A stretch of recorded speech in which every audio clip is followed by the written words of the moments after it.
Bonjour. Alors, aujourd'hui, je voulais parler quand on n'arrive pas à tomber enceinte. Alors, j'ai eu un exemple, par exemple, au cabinet une jeune femme qui est venue et elle m'expliquait qu'elle avait fait des fausses couches, et elle m'expliquait qu'elle voulait tomber enceinte, qu'elle n'arrivait pas. Mais en écoutant la jeune femme, vraiment, elle était dans une anxiété pas possible. Elle était, comment dire, sa vie au quotidien n'avait même pas de place pour un enfant, tellement elle était stressée, tellement elle courait à droite et à gauche, tellement elle avait une charge émotionnelle déjà sur elle, que c'était presque impossible de tomber enceinte. Donc je l'ai écoutée, la première séance, elle est venue, elle m'a tout expliqué.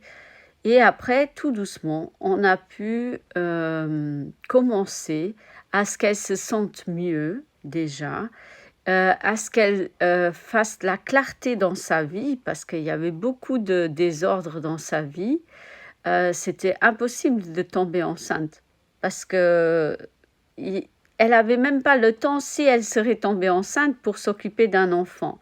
Donc on a pu mettre tout en place, vraiment qu'elle se calme aussi, qu'elle trouve des ressources positives pour se sentir mieux, pour apprécier la vie, pour prendre soin d'elle, parce qu'elle ne prenait pas le soin d'elle non plus, et pour arrêter tous ces traitements qu'elle a pu arrêter aussi.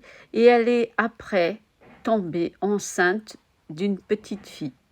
Pour vous dire, des fois, on cherche tellement, tellement à l'extérieur et on court et on fait des traitements. Et je dis pas que c'est dans tous les cas, hein, et pas du tout. Hein.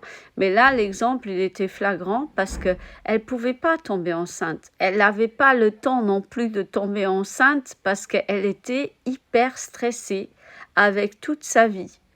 Donc, il fallait mettre beaucoup de clarté, de l'ordre dans sa vie, de lui mettre des temps qu'elle prenne soin d'elle, de nettoyer ce qui n'allait pas. Elle avait beaucoup de croyances liées à cela aussi.